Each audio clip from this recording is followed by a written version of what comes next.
sepanjang hari?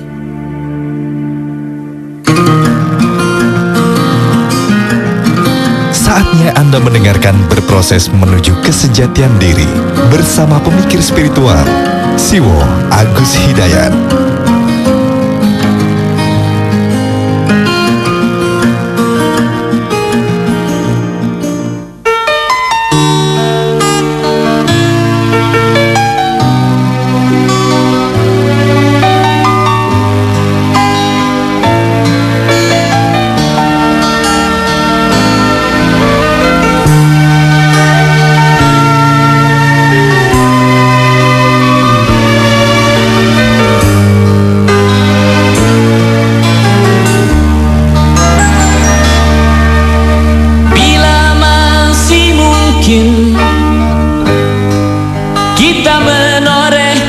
Bakti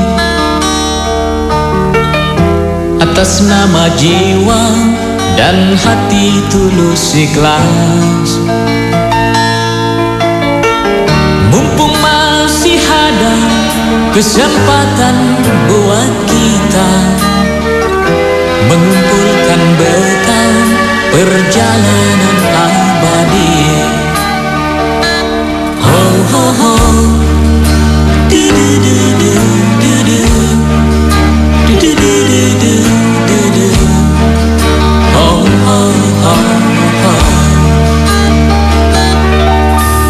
Kita pasti ingat tragedi yang memilukan. Kenapa harus mereka yang terpilih menghadap? Tentu ada hikmah yang harus kita petik. Atas nama jiwa, mari heningkan ciptaan.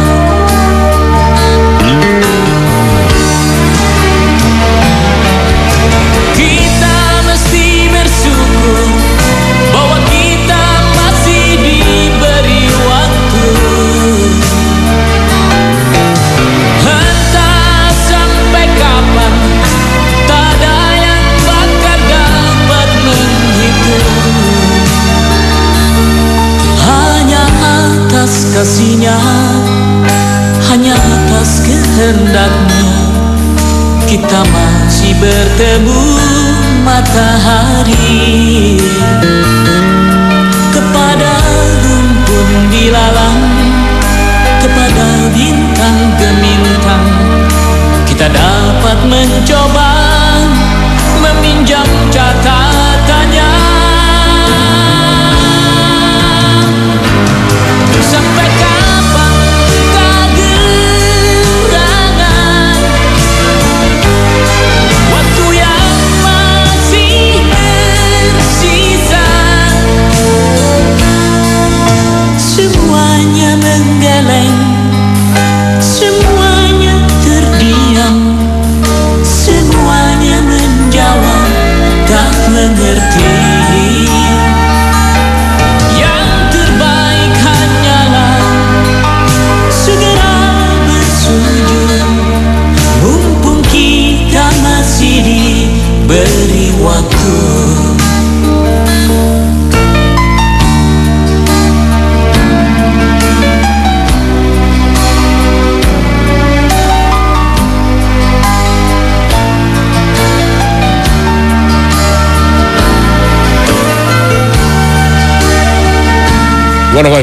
FM, the best Sohi Station. Assalamualaikum warahmatullahi wabarakatuh. Alhamdulillahirrahmanirrahim. Saya Sam Onyx dan juga Jack Plam-Plam selaku produser saya, produser setia.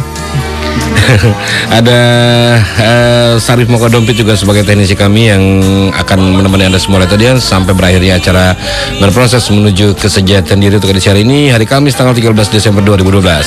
Dan langsung saja akan saya sapa teman sharing kita, Siwo. Assalamualaikum Siwo. Waalaikumsalam warahmatullahi. Gimana kabarnya Siwo? Biasa-biasa ya Siwo ya. Kita langsung saja terima tuh Siwo ya penelpon pertama.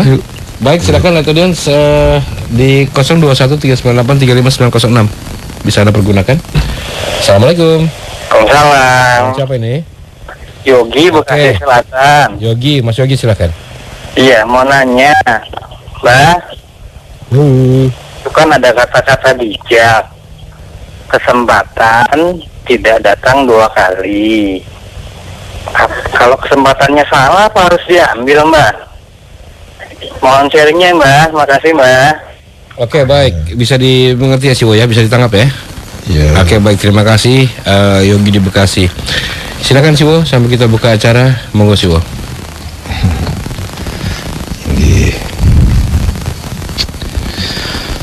Kepada teman-teman semua, para Light audiens beserta seluruh staf dan keluarga besar Light FM, Assalamualaikum warahmatullahi wabarakatuh. Bismillahirrahmanirrahim. Walhamdulillahi rabbil alamin. Wassallallahu ala rasulil karim wa alihi tahidin. Wala hawla wala quwata illa billahil aliyyil azim. Amma ba'du. Kita ketemu lagi, kita sharing kembali. Seperti biasa, saya di sini sebagai teman sharing Anda, bukan sebagai narasumber ataupun rujukan. Apa yang akan saya sharingkan? Tentu yang saya fahami, saya yakini benar, namun baru benar yang sekapasitas kebenaran yang mampu saya tangkap. Apakah kebenaran yang saya akan sharingkan itu sudah benar atau belum? Ya, mohon dicermati dengan benar juga. Tapi yang pasti, karena saya masih dalam rangka terus berproses, bertanya, mencari, sehingga masih dalam wilayah kebenaran yang relatif dan belum ada jaminan pasti benarnya. Saya masih dalam rangka belajar dan belajar. Tugas terpenting saya dalam rangka memproses diri saya adalah 1. Mentaati kebenaran yang sudah saya fahami saat ini, sambil 2, selalu mencari kebenaran yang lebih tinggi yang sekarang belum mampu saya tangkap, yang mungkin kebenaran itu sudah bisa ditangkap oleh orang lain, sehingga saya harus selalu membuka diri terhadap informasi-informasi, tentu dengan cara yang tertib, sehingga manakala mendapatkan kebenaran yang lebih bermutu, saya sudah menyiapkan diri untuk menerima itu, siap dikritik, siap dibangun, dan siap diperbaiki. Dan tugas primer saya yang ketiga adalah menyiapkan nyali, berani untuk merevisi kebenaran saya kemarin dengan kebenaran yang baru, yang lebih tinggi, yang lebih bermutu. Saya harus berani berpindah segera tanpa menunda, karena hanya dengan itu saya bisa membuka pintu-pintu kebenaran yang lebih tinggi, yang kemudian pasti akan difasilitasi pintu-pintu lain yang lebih tinggi lagi. Tapi manakala saya tidak berani membuka pintu yang baru itu, maka berarti proses saya terhenti di situ dan saya menjadi stagnan. Karena kebenaran yang akan saya sharingkan masih dalam wilayah relatif, maka mohon jangan tergesa diterima, maka mohon jangan tergesa ditolak. Manakala bisa difahami, bisa diambil kebenarannya sesuai dengan kapasitasnya masing-masing, ambil kebenaran itu. Namun manakala difahami ada kesalahan di situ, mohon jangan sungkan-sungkan kritik saya, perbaiki saya, bangun saya, maka Anda benar-benar mempunyai bukti bahwa Anda sahabat saya. Lebih jauh, sebagaimana biasa, apa yang akan saya sharingkan tidak dalam rangka mengatasnamakan apapun atau pihak manapun. Tidak dalam rangka mengatasnamakan kebenaran itu sendiri. Karena kebenaran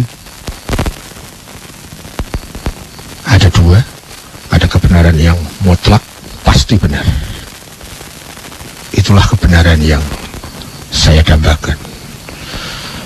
Tapi juga ada kebenaran yang relatif. Itu yang ada pada saya, karena masih dalam rangka berproses. Dengan itu maka saya berusaha untuk,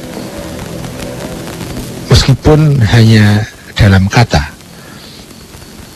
saya menghindari keterjebakan yang pernah saya alami. Dulu saya sering mengatakan, menurut hadis, menurut ayat ini, bahkan menurut Quran, menurut Rasul, menurut Allah, menurut Islam, ya itu masa lalu saya.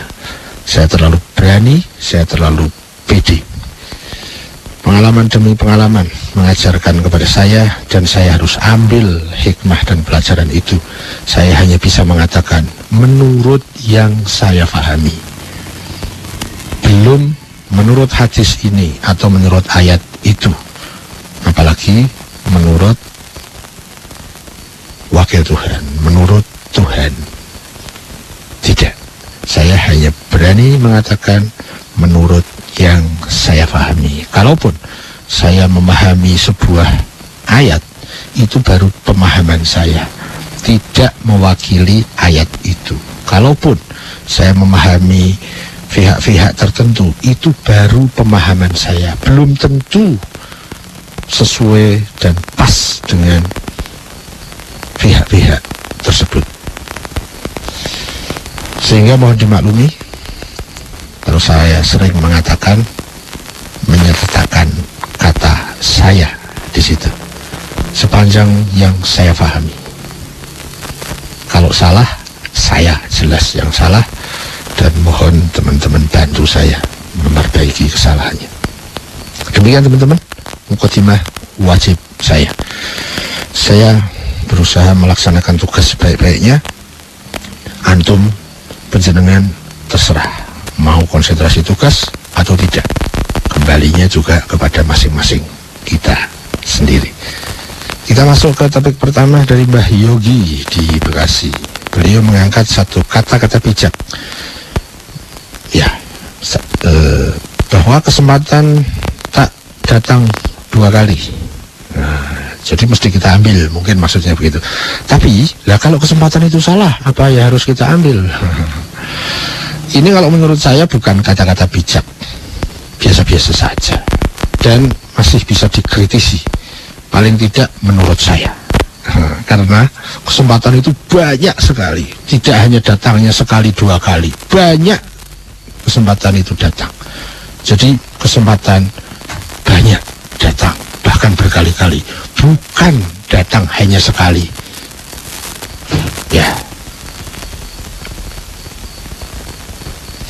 dari kesempatan-kesempatan itulah kemudian kita mempunyai kewajiban untuk memilih mana yang harus saya ambil, mana yang harus saya tolak, mana yang saya harus abstain.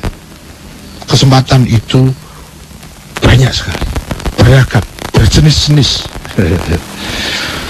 Dari sektor A, dari sektor B, ya, dari masalah ini ada juga masalah itu. Jadi kesempatan itu banyak sekali, datang berkali-kali. Kita perlu mengambil mana saja kesempatan-kesempatan yang baik dan benar. Kemudian lebih baik lagi kalau kita mempunyai skala prioritas terhadap kesempatan-kesempatan yang datang itu.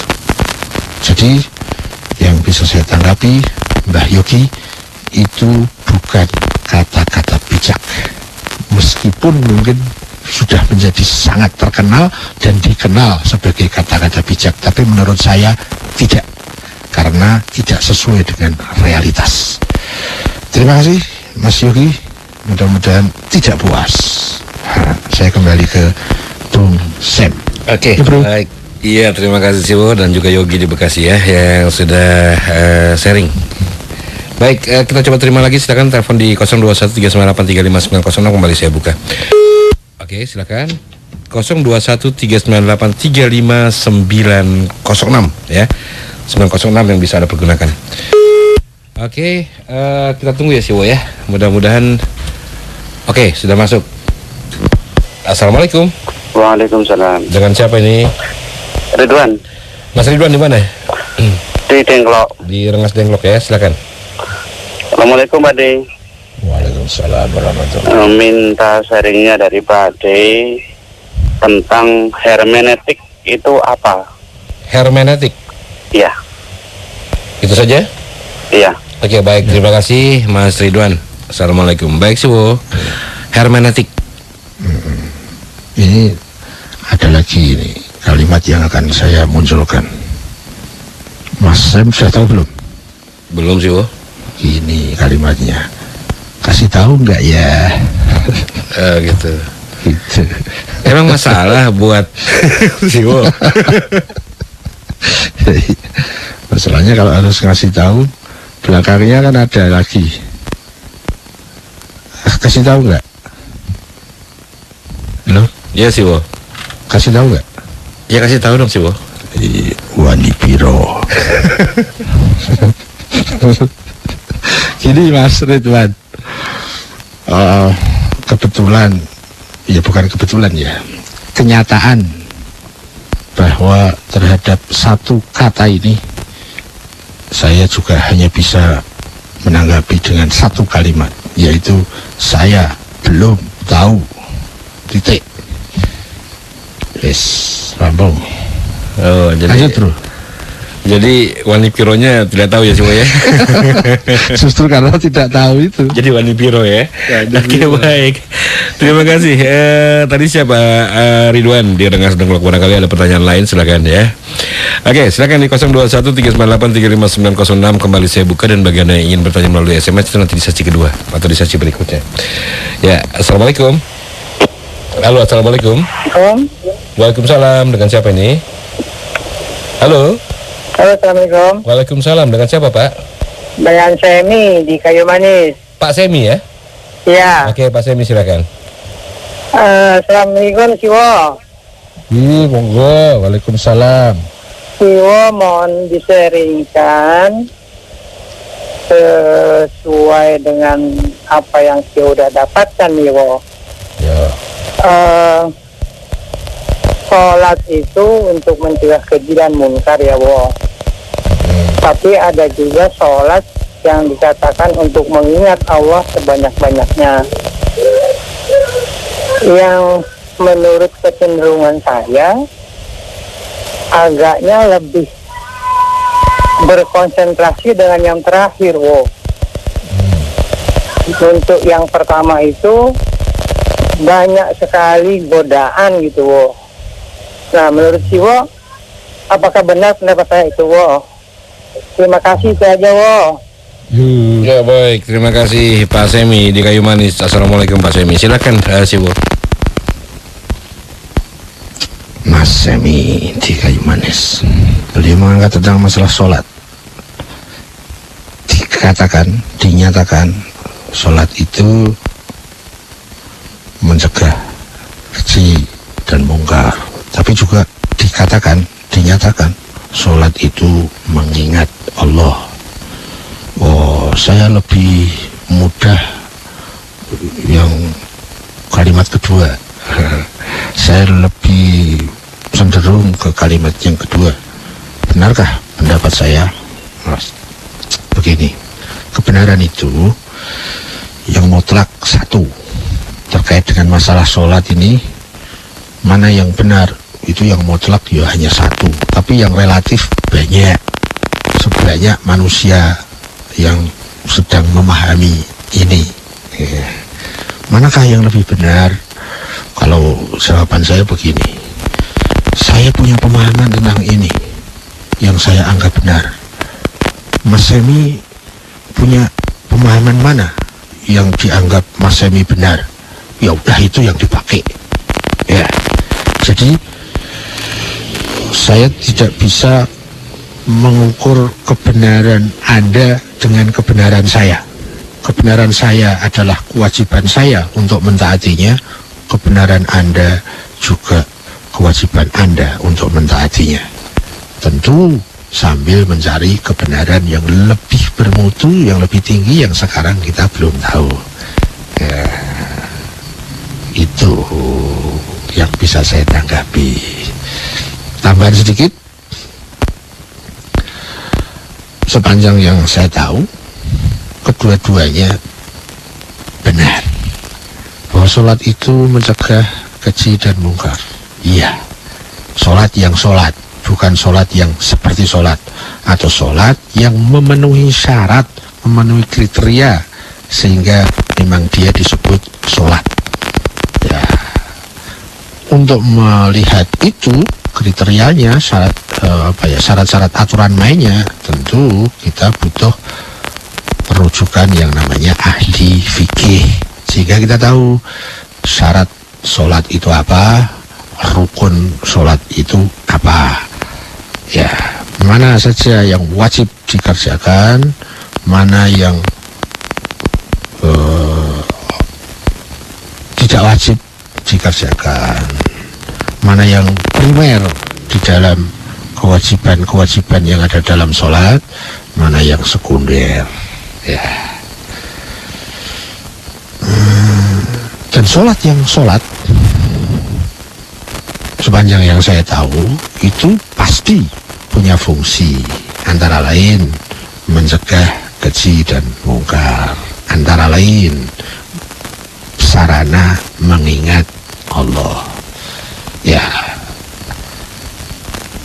itu yang saya pahami.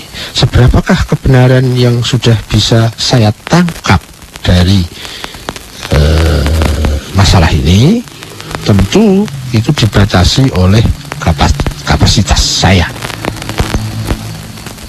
dibatasi oleh latar belakang saya, dibatasi oleh background keilmuan saya, dibatasi oleh background spiritual saya, dibatasi oleh seberapa semangat saya belajar, dibatasi oleh seberapa benar tujuan hidup saya, dibatasi juga oleh seberapa benar niat yang saya bangun dalam hidup saya, dibatasi oleh seberapa benar cara saya belajar dalam masalah ini. Ya, itu bisa jadi berbeda dengan kebenaran yang difahami oleh Mas Semi. Tidak apa-apa, yang penting kita selalu memperbaiki proses, selalu memperbaiki mutu ikhtiar. Kalau kebenaran yang saya tangkap berbeda dengan kebenaran yang sampean tangkap, itu tidak masalah. Ya, kewajiban saya adalah mentaati kebenaran yang sudah saya pahami saat ini, sambil mencari kebenaran yang lebih tinggi, kemudian memperbaiki, merevisi diri, berpindah ketaatan kepada kebenaran yang lebih tinggi. Nah, kalau kita juga memposisikan orang lain seperti itu, orang lain itu juga sedang berproses. Prosesnya adalah mentaati kebenaran yang sudah difahami dia, sambil mencari kebenaran yang lebih bermutu lagi yang dia belum pahami saat ini, untuk bisa merubah ketaatan kepada kebenaran yang lebih tinggi setelah mendapatkan pemahaman kebenaran yang lebih tinggi itu. Kalau formula ini kita terapkan, paling tidak sebagaimana pengetahuan saya dari pengalaman saya menerapkan formula ini, itu kita menjadi lebih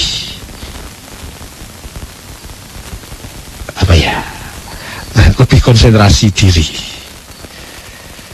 dan lebih bisa menghargai pendapat orang lain, bisa lebih menghargai pendapat orang lain, bisa lebih memanage diri untuk menerima perbedaan, bisa lebih memanage diri untuk bisa toleran, ya,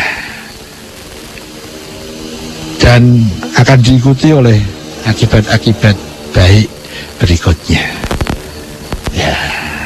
Tapi kalau saya mengukur orang lain dengan kebenaran saya, itu menjadi tidak relevan, tidak proporsional.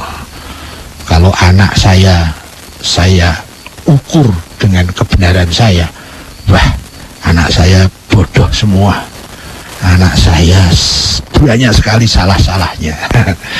Tapi itu cara pengukuran yang tidak proporsional. Ya, yang lebih proporsional, yuk masing-masing kita mengukur diri kita masing-masing. Mari kita mentaati kebenaran yang sudah kita pahami masing-masing sambil memberikan ruang kemerdekaan orang lain mentaati kebenaran yang difahaminya. Ya. Yang terpentingnya adalah, adakah proses itu? Adakah proses itu dalam diri saya? Ya. Kalau proses itu ada dalam diri saya dan proses itu ada dalam diri Anda, pasti suatu saat kita akan ketemu pada kebenaran mutlak yang satu, entah kapan. Tapi kalau salah satu ada yang berproses, yang lain tidak berproses, ya di situ akan sulit untuk saling memahami, saling menghargai, saling toleransi. Apalagi kalau sudah mengatakan yang saya pahami inilah yang paling benar, kemudian menilai orang lain dengan yang saya pahami benar. Siapa yang tidak sama dengan kebenaran saya, maka dia salah. Itu yang akan membuat retak persahabatan. Itu yang akan membuat terjadinya ketegangan antar individu ataupun antar komunitas, antar madhab, antar agama, dan lain-lain. Jadi itu yang bisa saya sampaikan kepada Mas Semi. Ya, apa yang Mas Semi pahami sebagai kebenaran, ambil itu, taati. Sambil kita belajar, berproses, mencari kebenaran yang lebih bermutu, yang lebih tinggi, yang sekarang ini belum kita pahami, agar kita bisa menaikkan mutu kebenaran. Kita taati kebenaran yang sekarang, kemudian kita berubah kepada ketaatan, kepada kebenaran yang lebih bermutu. Itulah proses terus berjalan, syukur bisa berlari. Pada saat kita berproses, kita ada pada track jalur yang benar. Pada saat kita mandek dari proses itu, berarti kita ada pada stagnasi. Dan itu negatif, dan itu salah. Karena kita diberi perangkat-perangkat, sarana-sarana, diberi karunia-karunia, anugerah-anugerah yang ada dalam diri kita, yang ada di luar diri kita, itu semua adalah sarana untuk menyempurnakan diri. Jadi kalau ditanya, menurut Siwo mana yang lebih benar? Apakah yang saya sampaikan tadi, saya lebih cenderung kepada kalimat yang kedua, begitukah yang benar? Saya tidak bisa mengukur, kebenaran orang lain dengan kebenaran saya. Saya hanya bisa men-sharingkan. Kalau panjenengan bisa menangkap ada kebenaran yang lebih bermutu, ambil. Itulah kira-kira. Itu nggih, Mas Semi. Yang penting yuk kita berproses terus. Yang penting ada proses, maju, pelan tidak apa-apa. Syukur-syukur kalau cepat. Yang penting kita tata, fokus tujuan, waspada niat, konsentrasi tugas. Kita pasti ketemu di titik yang sama suatu saat nanti. Terima kasih. Kembali ke Mas Semi. Oke, terima kasih Wo dan juga Pak Semi tadi ya di Kayu Manis. Dan ya lihat tadi kita masih punya waktu sekitar 27 menit ke depan sesi pertama ini. Silakan Anda bisa gunakan di 021398350906. Assalamualaikum. Halo, Assalamualaikum. Waalaikumsalam, dengan siapa ini? Taufik di Hutan Panjang. Ya, Mas Taufik. Silakan Mas Taufik. Apa kabar, Siwo? Ya, biasa-biasa. Sehat ya, alhamdulillah. Ini Ana sangat mendukung apa yang Siwo jabarkan tadi, yang pertanyaan Pak Semi. Perbedaan itu bukan suatu buat apa namanya permusuhan, tapi kita perbedaan itu merupakan suatu rahmat dari Allah, yang mana kita bisa tahu kelemahan atau kelebihan kita masing-masing. Terus ini mau tanya Siwo masalah ramalan itu ada sebelumnya kan Rasulullah dan keluarganya juga kan artinya emang bukan ramal ya, mereka kan dari nabi itu disuruh dari Jibril atau dari malaikat, informasi dari Allah itu. Nah, keturunannya sampai ke keturunan Rasulullah sampai Ahlul Bait itu kan bisa melihat ke depannya sebelum kejadiannya itu. Seperti gini, Rasulullah Imam Husain kan dibantai Karbala. Nah, ada tanah kan ya, halo? Iya, lanjut. Ada tanah yang dibilang Rasulullah tanggal 10 Muharram akan ada darah, tanahnya dan menjadi darah. Itu kan 60 tahun tahun 60 ya istilahnya ya, 60 Hijriah kan. Nah, itu Rasulullah tahun berapa gitu. Jadi kan udah ada kabar. Nah, mau nanya, ini masalah ramalan-ramalan ini yang dari misalkan dari keluarga-keluarga mereka Ahlul Bait itu tanggapan Siwa gimana ya? Maksud saya gini, dari kayak ramalan akhir zaman dari Sayyidina Ali gitu kan. Ini ada karangan dari Sayyid Ali Asyur atau pengarangnya gitu. Nah, Siwa mungkin udah baca atau mungkin ada pengen tanya bagaimana tanggapan Siwa mengenai ramalan gitu. Ya, baik. Pertanyaannya,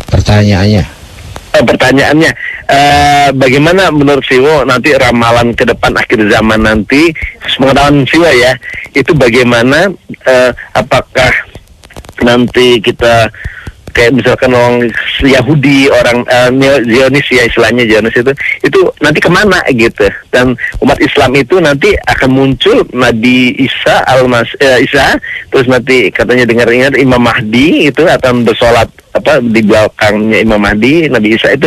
Bagaimana pengetahuan Siwa aja, pendapat Siwa gitu? Ya, itu saja. Ya, itu aja Mas, terima kasih banyak ya Mas ya. Assalamualaikum. Waalaikumsalam warahmatullahi wabarakatuh. Ya, silakan Siwo. Beliau mengangkat tentang masalah ramalan. Bahasa rokomnya mungkin prediksi. Tapi ini prediksi orang-orang suci mungkin begitu. Tadi ada disebut Rasul, ada disebut Ahlul Bait, ada disebut Imam Husain, ada disebut Imam Ali. Pertanyaannya, bagaimana menurut saya terkait dengan ramalan-ramalan masa depan?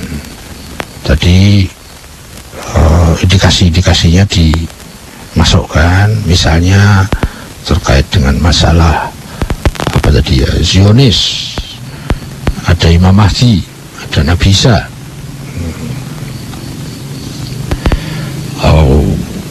Yang akan saya sampaikan begini.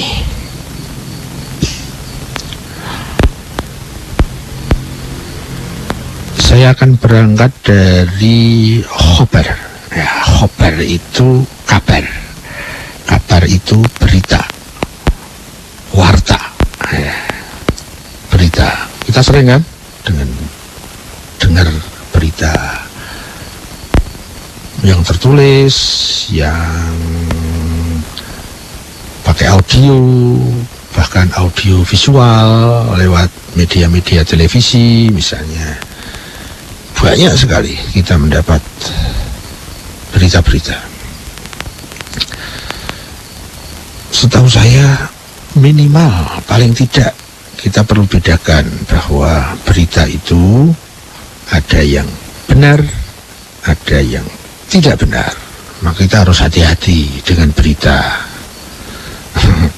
Orang yang tergesa-gesa menerima berita, wah itu bisa rugi sendiri. Ya, mestinya hari ini itu adalah hari pertama setelah kiamat. Kan kiamatnya tanggal 12 bulan 12 tahun 2012. Itu kan setahun 2 tahun kemarin rame itu, sampai ada filmnya, ya. Ya, kalau orang tergesa-gesa menerima berita itu, ya rugi sendiri, susah sendiri. Mestinya kemarin tuh kiamat. Ya, kalau mengikuti berita itu. Ada lagi yang memberitakan, oh bukan tanggal 12, tapi tunggu tanggal 21. Ya, berarti seminggu lagi kiamat. Orang yang menerima berita itu sangat berbeda pengaruh terhadap dirinya dibandingkan dengan orang yang menolak berita itu. Akan berbeda lagi orang yang abstain, tidak menolak, tidak menerima. Karena untuk menolak harus mapan, untuk menerima juga harus mapan, harus tertib. Ya, kalau tidak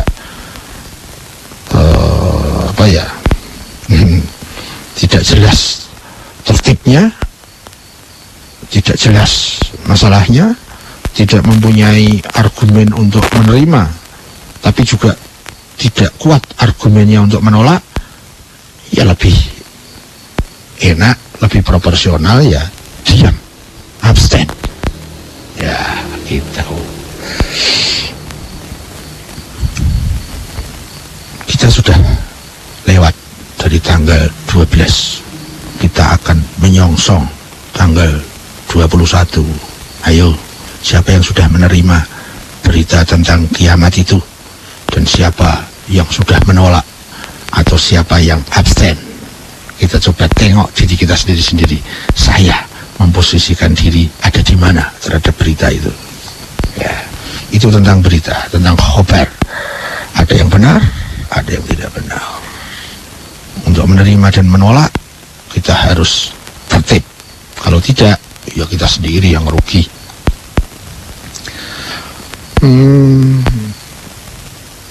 Itu dari objek beritanya.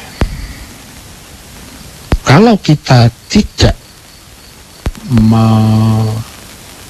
mengkaitkan dengan sumber berita itu dari mana, maka kita diajari kebenaran adalah kebenaran dari manapun datangnya, siapapun sumber beritanya. Kita perlu menilai kebenaran, ya kebenaran. Kalau berita itu memenuhi kriteria kebenaran, ya benar, keluar dari manapun. Dari orang yang kita cintai ataupun dari orang yang kita benci, kebenaran tetap saja kebenaran. Namun kalau berita itu memenuhi kriteria yang salah, jadi tidak memenuhi kriteria yang benar, jadi berita itu dari manapun, kalau salah, ya tetap salah. Ya, entah dari orang yang kita suka ataupun dari orang yang kita tidak suka. Entah dari media yang saya sukai ataupun dari media yang saya tidak suka. Kalau materi berita itu memenuhi kriteria-kriteria kebenaran, ya tetap kebenaran. Kalau tidak memenuhi kriteria kebenaran, ya tetap saja kesalahan. Kalau kita tidak mengerti kriteria-kriterianya, ya kita diam saja, abstain. Ya, itu pertama. Yang kedua, kita boleh komentar terhadap berita itu kalau itu relevan dengan diri kita. Tapi kalau kita tidak hati-hati, tidak relevan dengan diri kita, kita tergesa-gesa menolak atau menerima, nanti diikuti dengan komentar-komentar. Wah, ya tambah runyam lah lalu lintas berita ini. Seperti yang kita saksikan dan alami sehari-hari. Wah, lalu lintas berita ini luar biasa acaknya, luar biasa kacaunya, luar biasa tumbang tindihnya, luar biasa bahayanya. Ya, provokator seneng. Itu tentang berita. Kalau dihubungkan dengan sumber berita, nah di situ kita perlu membedakan sumber beritanya, orangnya, atau medianya, atau apa ya, ya surat kabar, tabloid dan lain-lain. Tapi dibalik tabloid, dibalik surat kabar, dibalik televisi, itu kan juga ada orang juga kan di situ. Ada wartawannya, ada pimpinan redaksinya, ada apa ya, yang punya saham pada media itu. Itu adalah subjek dari sumber berita. Kita juga harus waspada terhadap sumber beritanya. Kalau sumber beritanya tidak terjamin, ya kita nggak perlu menilai orangnya. Kita langsung menilai saja yang diberitakan apa. Berarti kembali seperti tadi, yang kita nilai objek beritanya, bukan subjek sumber beritanya. Nah, yang menjadi masalah adalah pada saat sumber berita itu kita sudah mempunyai kesimpulan bahwa sumber beritanya valid, ya, misalnya sumber beritanya itu Tuhan, sumber beritanya itu para wakil Tuhan, sumber beritanya itu orang-orang yang sudah kita buktikan bahwa dia orang adil, dia orang suci misalnya. Nah, kadang banyak berita-berita yang dibawa oleh beliau itu kita belum mampu menangkap, kita belum mampu menalari, kita belum mampu memahami. Nah, itu di situ kita butuh adanya sikap yang berbeda. Kalau kita sudah meyakini validitas dari sumber beritanya. Apa sikap kita, sikap saya? Yaitu saya menerima berita itu. Nah, entah saya sudah bisa memahami, entah saya belum. Kalau belum bisa memahami, ya saya simpan dulu. Nanti suatu saat akan bisa memahami. Jadi kita kalau melihat pada sumber beritanya, kita harus membedakan sumber berita ini jelas validitasnya atau tidak. Kalau validitasnya jelas, maka sikap kita menerima berita itu. Kita sudah paham atau belum terhadap objek beritanya. Tetapi kalau sumber beritanya itu tidak valid, maka kita melihatnya kepada objek beritanya, memenuhi kriteria kebenaran berita atau tidak, bukan pada orangnya. Ya, jadi sikap kita pada saat mendapat berita dari sumber yang tidak pasti validnya, sikap kita tidak boleh langsung menerima atau langsung menolak. Berbeda dengan yang sumber beritanya jelas validitasnya tadi ya, Contohnya berita dari Tuhan, berita dari wakil Tuhan, berita dari orang-orang yang sudah kita buktikan dia orang suci, orang adil, dan lain-lain. Jadi sikap harus berbeda. Karena kalau tidak berbeda berarti tidak proporsional. Kalau sumber beritanya valid, sikap kita menerima berita itu, entah sudah paham terhadap objek beritanya, entah belum. Ya, karena kita bersandar, merujuk kita kepada validnya sumber berita. Kalau sumber beritanya, validitasnya dipertanyakan, maka kita perlu melihat objek beritanya. Karena belum tentu dari orang yang salah, beritanya pasti salah, belum tentu.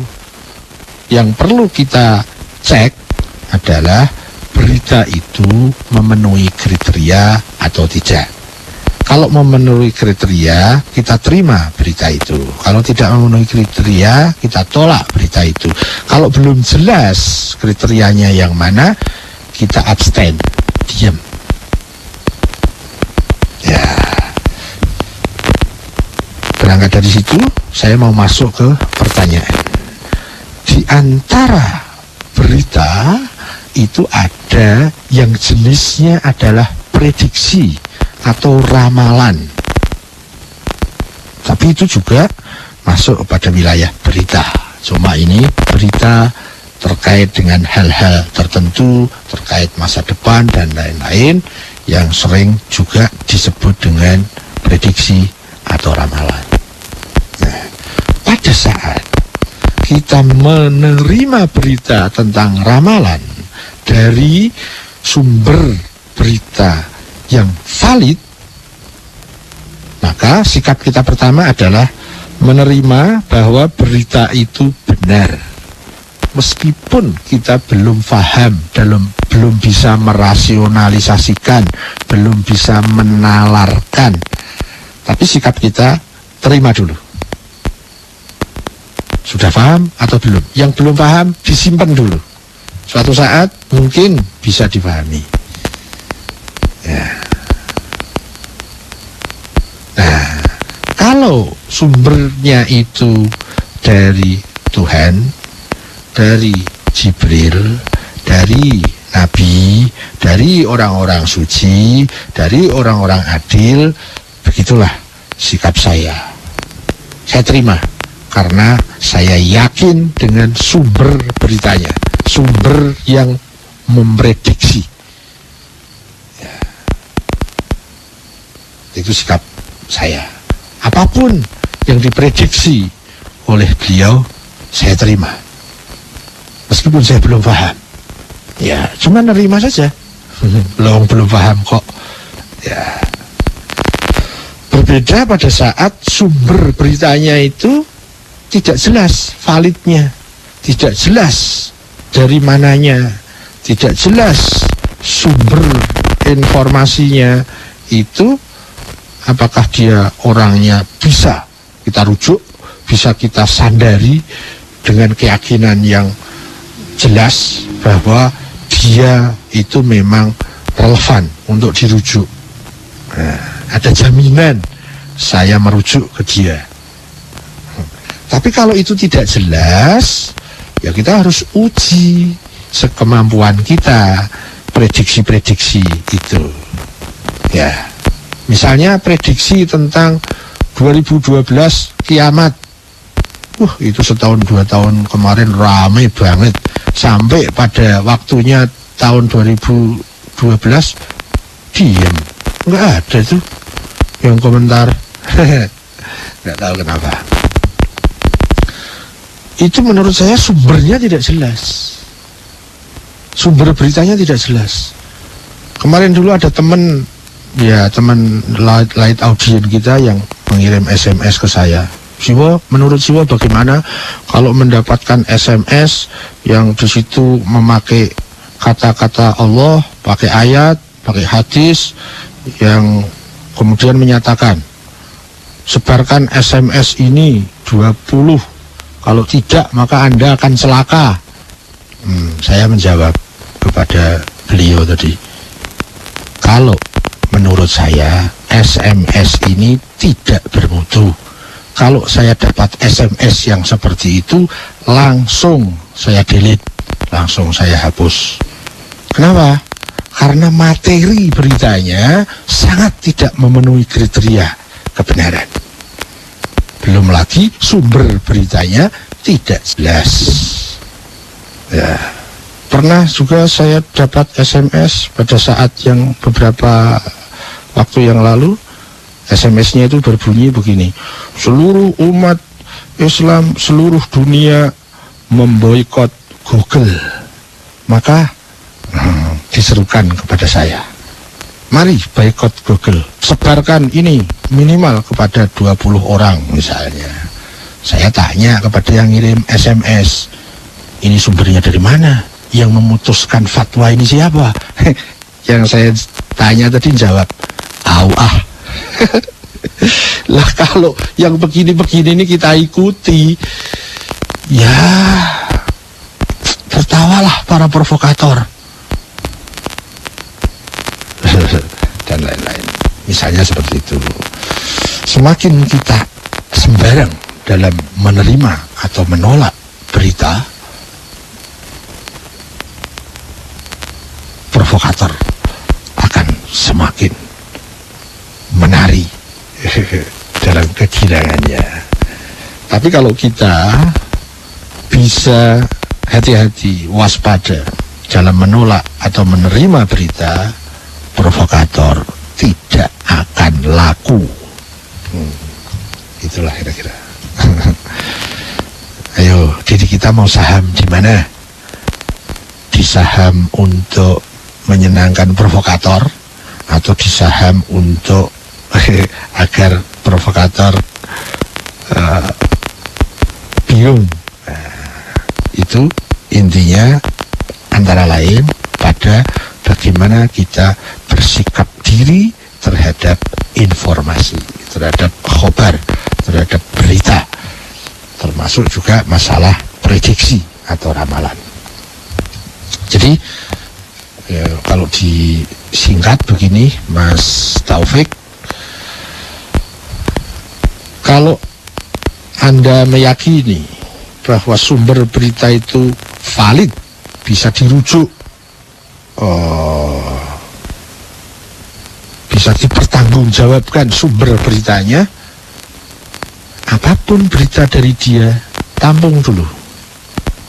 Soal itu nanti saya pakai atau tidak nanti terkait dengan sejauh mana kita mampu menalari kebenarannya, mampu memahami kebenarannya.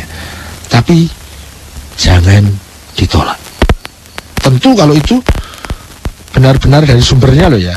Kita juga harus hati-hati. Kalau sudah dari tangan kedua, tangan ketiga, tangan keempat, nah itu juga harus hati-hati.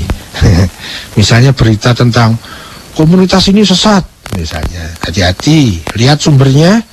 Kemudian kalau sumbernya tidak pasti validnya, kita cek berita itu apakah relevan, apakah memenuhi kriteria-kriteria. Kalau kita tidak tahu kriterianya, kita diam, selamat. Kita komentar, berbahaya, karena kita harus bertanggung jawab terhadap komentar kita itu. Misalnya seperti itu. Atau berita, tapi hati-hati, karena berita bisa jadi itu sudah berantai dari A ke B, nanti mungkin saja ada penambahan, ada pengurangan, ya begitu ya. Jadi yang saya maksudkan tadi, kalau sumbernya jelas, valid, dan beritanya benar dari dia, tidak terjadi penambahan dan pengurangan di tengah jalan, maka sikap saya terima berita itu, dan yang sudah kita pahami kita bisa langsung manfaatkan, yang belum kita pahami kita simpan dulu ya, apapun itu. Jadi itu yang saya sharingkan adalah substansi bagaimana saya bersikap diri terhadap berita, terhadap informasi. Itu saya mohon maaf tidak masuk ke materi-materi beritanya terkait dengan Zionis, terkait dengan Imam Mahdi, terkait dengan Nabi Isa dan lain-lain. Saya tidak masuk ke detail, tapi saya masuk kepada substansi masalahnya, akar masalahnya. Kalau kita bisa masuk dan mengaplikasikan itu, maka yang lain-lain yang macam-macam otomatis akan terjawab.